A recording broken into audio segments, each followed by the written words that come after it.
Hey guys, it's Nick. So the eggs we had in the incubator started to hatch last Friday. It's now a Tuesday, and the hatching lasted until yesterday. There was one more chick that was having a hard time getting out of the shell that I did help out, and it is making it, but I think the reason it wasn't getting out of the shell is it is kind of noticeably deformed. I'm not sure if you're going to see that on the video or not, but I'll show you guys what we got. It was kind of a rough hatch. We started 2 dozen eggs. A dozen of them did hatch, but we lost 4. So 3 of them stuck to the shell and basically tore parts of them off, blood vessels or things like that.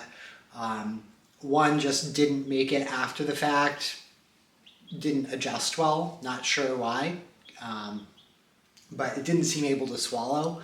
So it dried off fine, it got up to temperature fine, it was alive. We gave it about a day. But it was just lying on its back the whole time, not able to eat or drink, even if we were bringing it to the water and the food. So, not the results I was hoping for, but I'll show you guys what we got in the brooder. And this is the cool part to me of this process, just to see what comes out. So you can see we got 2 dark chicks. One came out of a green egg, so that would be an Australorp mix.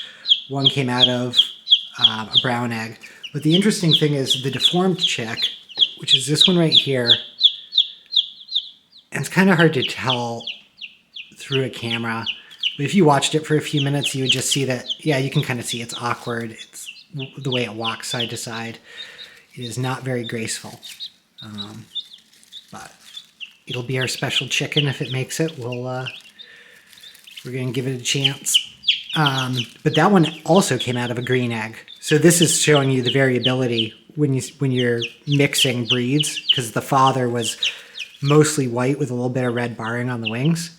So that one came out looking more like dad, and one of these black ones looked the same, even though it was the same cross. So you get a lot of variability, and to me that's cool.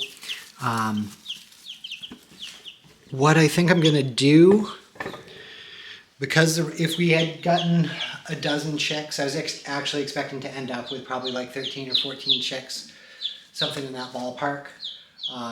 And that would make up for the fact that we don't really have control over how many are roosters or hens. I would have been okay with only getting maybe 4 or 5 hens out of a group of 12 or 13. But we've only got 8 in here. One of them's got issues. We've got basically what I would call 7 healthy chicks. I think I may go the feed store route and supplement this group with 3 or 4 hens, because I can get them sexed. I know they have a baseline of 3 or 4 hens. And take it from there as far as establishing the flock, because if I just go with these 8 and one may not make it, so let's call it 7. 4 of them could be roosters, and then I end up with 3 hens, which is smaller than what we want. And we're not going to know. The downside to doing it this way is we're not really going to know until, if I remember right, about 16 weeks, 16 to 20 weeks, they'll start crowing, they'll start to show a little bit of different development in terms of comb and stuff, and then you'll know.